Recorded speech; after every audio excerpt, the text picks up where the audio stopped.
Hello दोस्तों, अगर आप लोगों को कहानी सुनना पसंद है तो प्लीज़ मेरे चैनल को सब्सक्राइब, वीडियो को एक लाइक जरूर करें। धन्यवाद दोस्तों। मैंने अपनी पत्नी को जूस में जहर डालकर दिया और कहा कि इसे पी लो। मुझे अपनी पत्नी से बहुत नफरत थी क्योंकि मेरी पत्नी मेरे घर वालों की पसंद की थी। मैंने उससे जान छुड़वाने के लिए जूस वाले ग्लास में जहर डालकर अपने दोस्तों के पास आ गया। अब मैं उसकी मौत की खबर सुनने के लिए बेचैन था कि तभी अचानक मेरी माँ का फोन आया। उन्होंने बताया कि बेटा, बहू की आखिरी सांसें चल रही है, तुम जल्दी से घर आ जाओ, वह तुम्हें कुछ बताना चाहती है। मैं दौड़ता हुआ घर पहुंचा तो मेरी पत्नी ने मरते हुए मुझे एक ऐसी बात बताई कि मेरी रूह कांप गई। मेरी पत्नी ने आज मेरी शादी को चौथा दिन था और मुझे ऐसा लग रहा था जैसे मेरे उजड़ने का यह चौथा दिन हो। मुझे इस शादी से बिल्कुल भी खुशी नहीं थी। मुझे एक एक लम्हा घुटन दे रहा था और तकलीफ से निकलने के लिए मैं शहर वापस जाने के लिए सुबह सवेरे ही उठ गया था। मेरे बाप ने अपने मरते हुए दोस्त से वादा किया था कि वो उनकी बेटी को अपने घर की बहू बनाएंगे और आज उन्होंने अपना यह वादा पूरा कर दिया था। अपने स्वर्गीय दोस्त की बेटी से मेरी शादी करके मेरी पत्नी उम्र में मुझसे 4 साल बड़ी थी और बहुत ज्यादा बदसूरत थी, ऊपर से बिल्कुल गंवार भी थी। मैंने गुस्से में सामान बांधना शुरू किया तो वह मेरे हाथ जोड़ने लगी कि इतनी जल्दी वापस ना जाए। मेरी पत्नी मुझे एक आंख भी नहीं भाती थी। मुझे उसका बोलना भी जहर लग रहा था। मैं चाहता था कि मेरी पत्नी मेरी आंखों के सामने से कहीं चली जाए जिससे कि मुझे उसका चेहरा नहीं देखना पड़े। यह तो मुमकिन नहीं था क्योंकि वह बहू बनकर मेरे घर आ चुकी थी, तो वह तो यह घर छोड़कर नहीं जा सकती थी। लेकिन कम से कम मैं तो इस घर को और उसे छोड़कर शहर जा सकता था क्योंकि मैं शहर में काम करता था। मैंने अपने पापा के कहने पर जहर का ये कड़वा घूंट भर लिया था, मगर मैंने अपनी नई नवेली दुल्हन दिव्या से कोई समझौता नहीं किया था और उसे साफ साफ कह दिया था कि इतनी जल्दी वापस शहर जाने का मेरा भी इरादा नहीं था। मैं तुम्हारी शक्ल अब और ज्यादा नहीं देख सकता हूँ। तुम्हारी ये काली सी शक्ल मुझे डराती है। मैंने महसूस किया कि मेरी बात सुनकर वह एकदम से मुरझा गई थी। फिर आंखों में आंसू भरकर बोली, मैं आपके बिना नहीं रह सकती। दिव्या की बात पर मैं उसका मुंह ताकता रह गया था। मुझे मन ही मन हंसी आ गई थी। काली बदसूरत लड़की मुझ जैसे स्मार्ट लड़के के साथ रहने के सपने देख रही थी। खैर, इसमें दिव्या की भी कोई गलती नहीं थी। यह सपना शायद मेरी वजह से ही वह देख रही थी क्योंकि मैं भावनाओं में बह गया था और सुहागरात मैं दिव्या के साथ मना चुका था। मर्द था और खुद पर कंट्रोल नहीं कर पाया और यही मेरी गलती हुई थी। दिव्या की मुझसे उम्मीदें बन गई थी, लेकिन अब मैं आगे और दिव्या को नहीं झेल सकता था। पापा को जब पता चला कि मैं शहर वापस जा रहा हूँ तो वह भी मुझे रोकने के लिए आ गए। उनके सामने मैं सर झुकाकर खड़ा हुआ था और वह मुझे समझा रहे थे कि अभी तुम्हारी शादी को 4 ही दिन हुए हैं और तुम अभी से बहू को छोड़कर जा रहे हो। मैं पापा की बातें सर झुकाए सुन रहा था क्योंकि मैं उनका बहुत ही आज्ञाकारी बेटा था। मेरे पापा मेरी बहुत तारीफ करते थे कि मैं उनकी सारी बातें मानता हूँ और मैं भी नहीं चाहता था कि मेरी वजह से मेरे पापा का दिल दुखे। मैंने पापा से काम का बहाना बनाकर उनसे आज्ञा मांगी और फिर मजबूरन पापा ने मुझे शहर जाने की आज्ञा दे दी। उन्हें अपने मेहनती बेटे पर गर्व होने लगा। मैं जब घर से निकला तो दिव्या किचन में काम कर रही थी। मैं उसे बताए बगैर ही घर से निकल आया और खुले माहौल में सांस ली। हकीकत तो यह थी कि गांव के माहौल में मेरा दम घुटता था। मुझे तो शहर की रंगीनियां अच्छी लगती थी। चाहता तो मैं अपने पापा की जमीनों पर भी काम कर सकता था, लेकिन मुझे गांव में रहकर गांव में काम करना बिल्कुल भी पसंद नहीं था और मैंने जैसे तैसे करके शहर में काम तलाश कर लिया था और वहीं रहने लगा था। गांव तो बस नाम के लिए जाता था। जैसे ही मैं बस अड्डे पर पहुंचा, मेरी महंगी कार के पास बॉडीगार्ड आ पहुंचे थे। मेरा काम ही कुछ ऐसा था कि मुझे सिक्योरिटी की जरूरत पड़ती थी। अगर मेरे पापा को यह पता चल जाता कि उनका लाडला इकलौता बेटा क्या काम करता है तो वह बेचारे तो भगवान को ही प्यारे हो जाएंगे। जहाँ तक मेरी पत्नी की बात है तो मुझे उसकी कोई परवाह नहीं थी। पुराने ख्याल वाली हर चमक दमक से दूर पत्नी मुझे चाहिए भी नहीं थी। यहाँ शहर में एक से बढ़कर एक हसीना और दिल फरेब अदाओं वाली लड़की मेरी दोस्त थी। तभी तो मुझे गांव की वह सावली और अनपढ़ लड़की एक आंख भी नहीं भाती थी। शहर में मेरा एक नाम था, एक पहचान थी। बड़े बड़े स्मगलर मेरे आगे पानी भरते थे। मेरे इलाके की तरफ कोई स्मगलर तो क्या पुलिस भी आंख उठाकर नहीं देख सकती थी। जी हाँ दोस्तों, आप सही समझ रहे हैं। मैं शहर का एक जाना पहचाना और बहुत बड़ा स्मगलर था। दिव्या को भुलाकर मैं अपने काम में बिजी हो चुका था। एक दिन की बात है जब मैं भेष बदलकर कॉलेज की बस में सवार होकर अपना शिकार ढूंढ रहा था। कॉलेज की कच्ची उम्र की लड़कियों और लड़कों को मैं अपने काम में फंसाने आया था। इस उम्र में हर एक की चाहत होती है कि वह आगे बढ़कर खूब पैसे कमाए और अपने माता पिता का सहारा बने। मैं उन लड़के लड़कियों को अच्छे खासे पैसे ऑफर करता तो बहुत से नौजवान मेरे चेले बनकर मेरे बनाए दलदल में फंस गए थे। मैं बस में सवार था जब एक लड़की मेरी सीट के पास आकर खड़ी हो गई। वह हर चीज से बेपरवाह अच्छी खासी अकड़ वाली लड़की थी। उसका बैग भी काफी पुराना सा था, उसके जूते भी फटे पुराने से थे।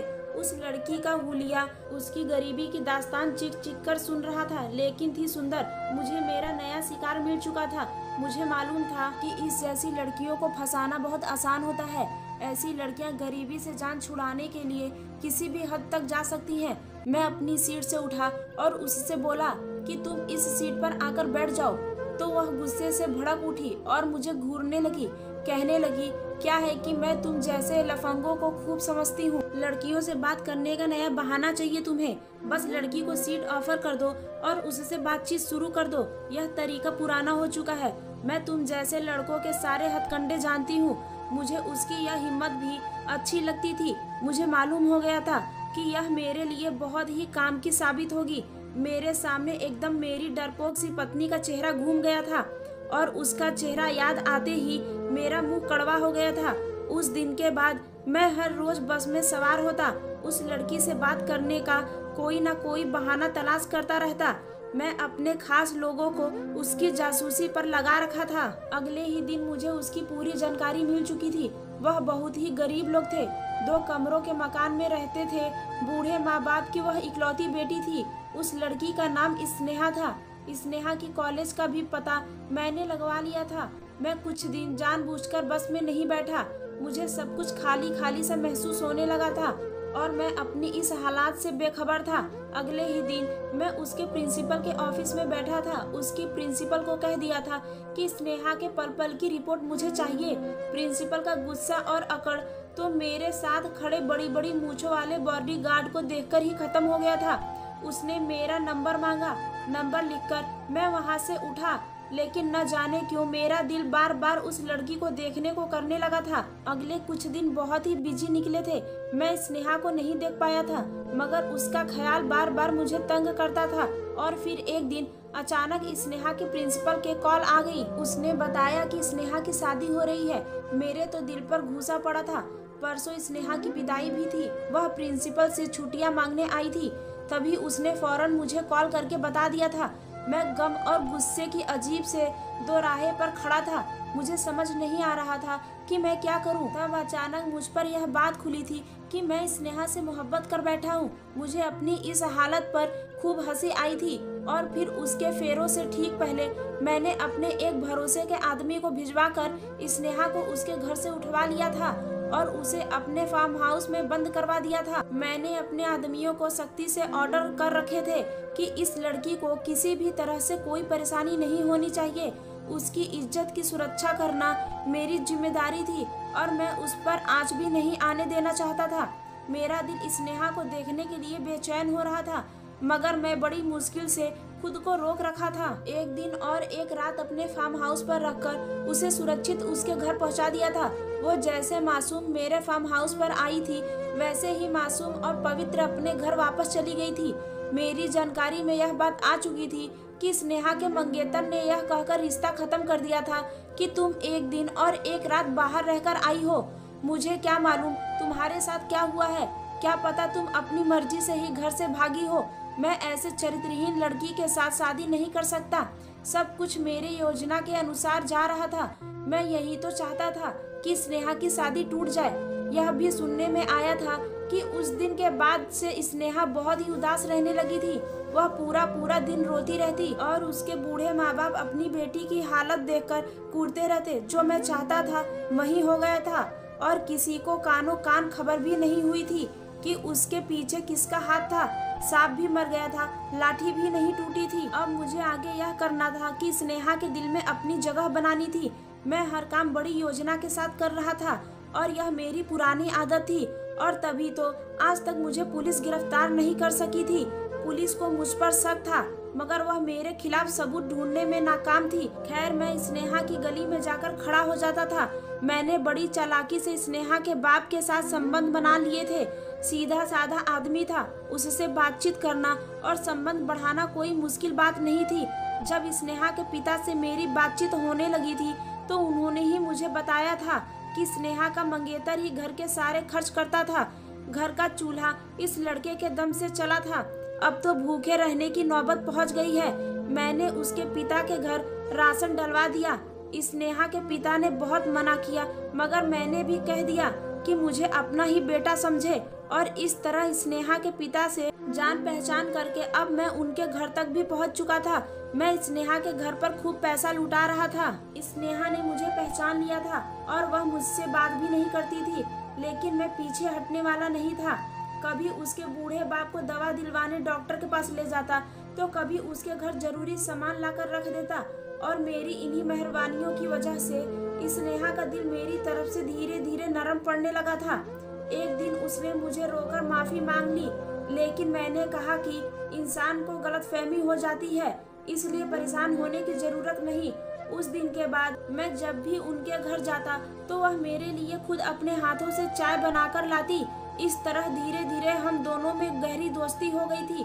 कभी कभी हम घूमने के लिए बाहर पार्क वगैरह में भी चले जाया करते थे, तो कभी महंगे होटल में मैं उसे खाना खिला रहा होता था और दुनिया जहाँ की चीज उसके कदमों में डाल देता, और ऐसा करने पर मुझे बिल्कुल भी अफसोस नहीं होता था, बल्कि मेरे दिल को बहुत ही सुकून मिलता था।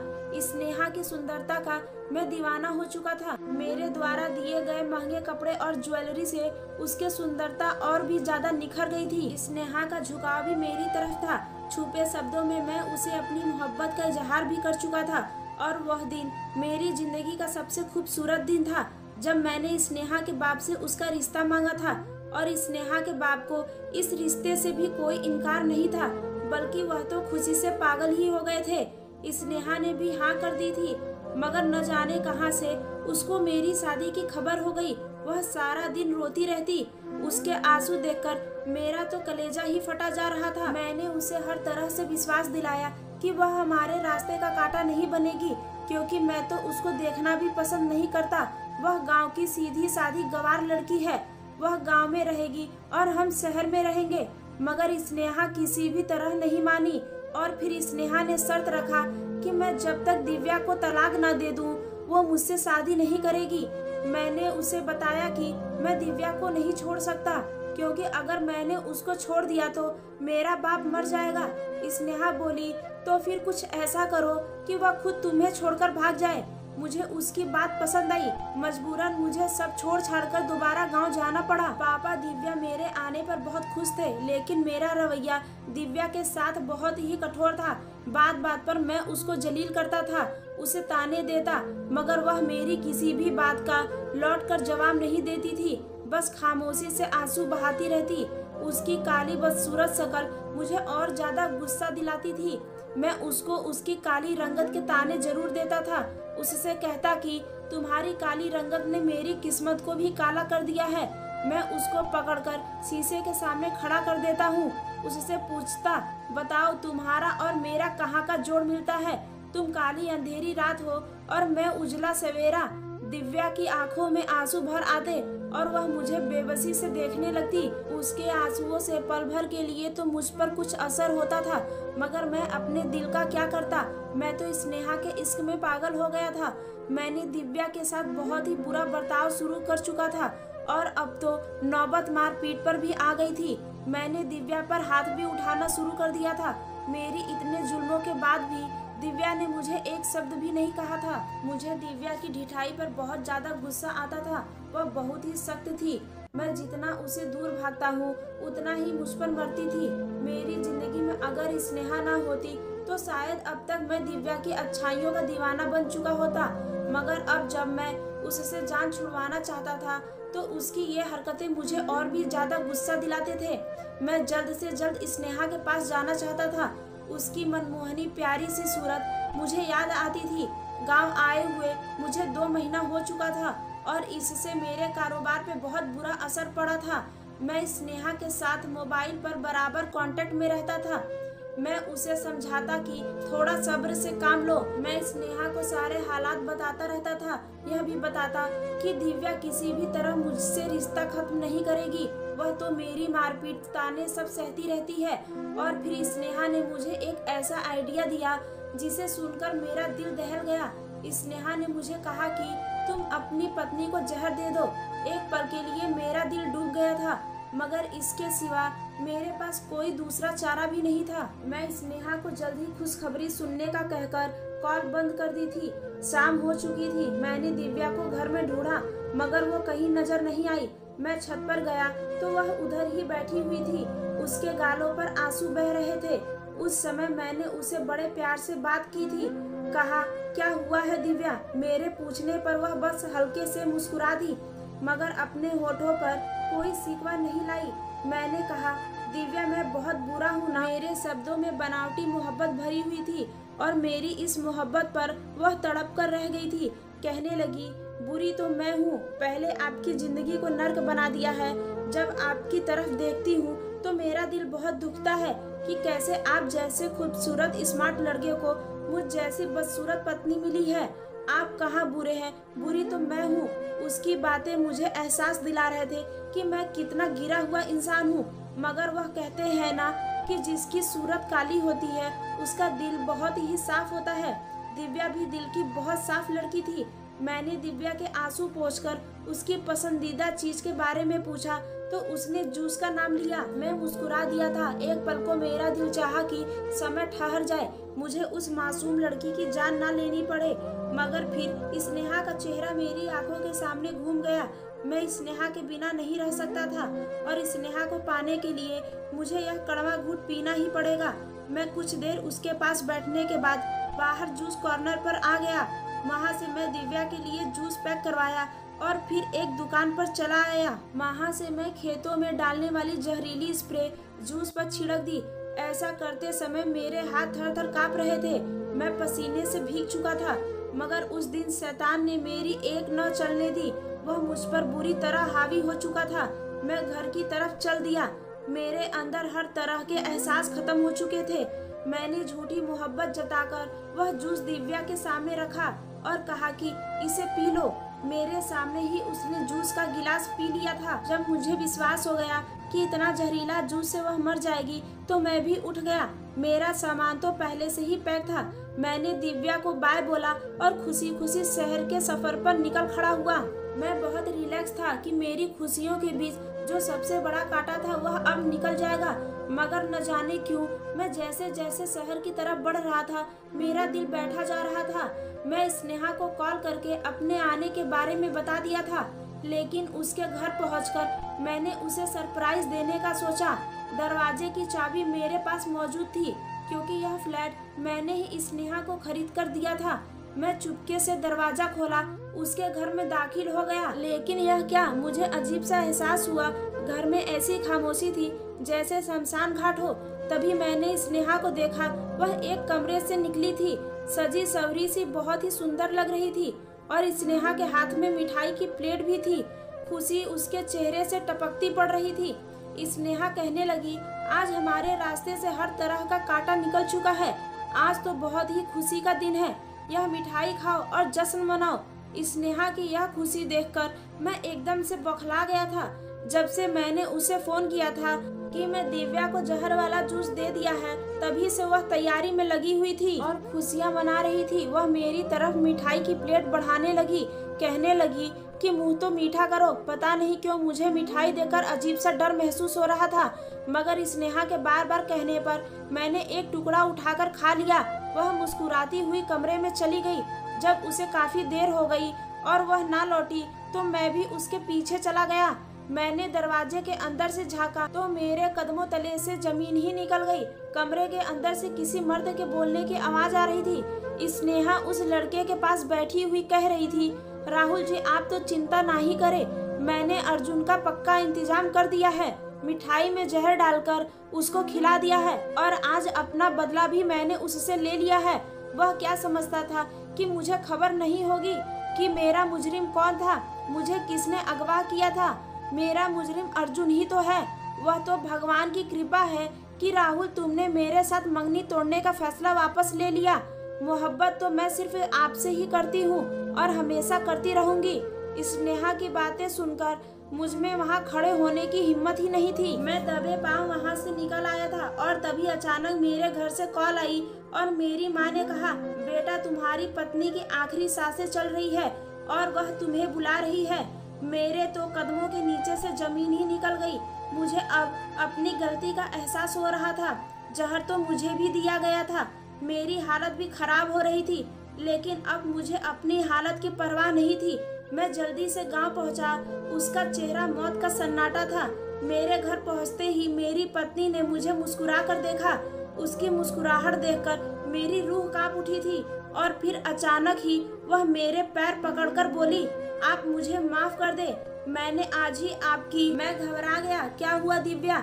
उसने रोकर कहा, मैंने आपकी अलमारी तलाश की है, मुझे आपके गलत काम के बारे में सब सबूत मिल चुके हैं। मैं उसकी बातें सुनकर हैरान परेशान खड़ा था। मेरे पैर कांप रहे थे।